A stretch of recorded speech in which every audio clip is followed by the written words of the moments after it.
Hi students, so we are discussing about the ecosystem.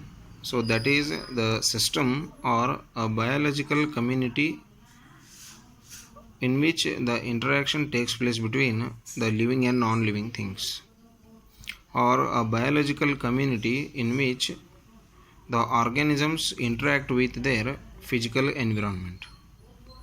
So to complete the ecosystem, we must have to observe the things which are in relation with the living components as well as the non-living components. So the biological things like living organisms, that may be the plants, animals, or it may be the microorganisms.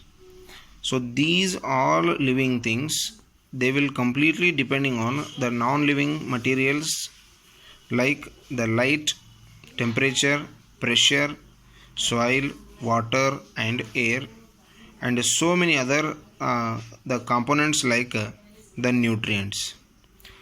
So the interaction of the living things with their physical environment, that is nothing but the ecosystem. So when we are going to define the ecosystem, it has mainly two types of things we can see here. So that is the biological components like the biotic components, and one more is abiotic components. So in the abiotic components only we can see the things like soil, air, water, along with the other physical environmental materials like the pressure, temperature, humidity and light also. So these things are very necessary to complete a unit of ecosystem. So here the unit of ecosystem, it means it is not going to give the meaning of the complete world. The ecosystem means it may be only a system in which we can see the interaction of the living and non-living things. So like the river, the pond, the desert, or it may be a forest. So there we can see the interaction of the living and non-living things. So each living thing is depending on the non-living material. So like that only the non-living materials are also going to be recycled by the use of the living materials.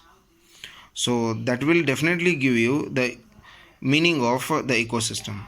So I will give you one more example, that in a pond we can see the water, air and the some very important materials are there which can give life to the aquatic animals.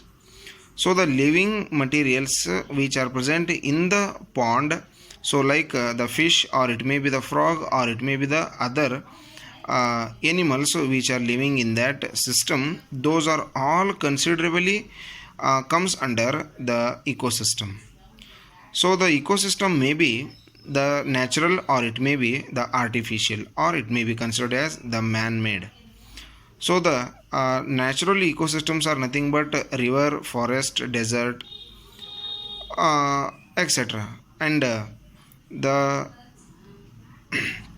man-made ecosystem means that may be the agricultural land, or it may be the aquarium. So this will give you the complete meaning of ecosystem. So regarding the next concept, we will discuss that one in the next session. So try to be in connect with the subject. So very soon the schools are going to be reopened, and one more important notice that as much as possible go to the school and get the admission. Thank you and have a nice day.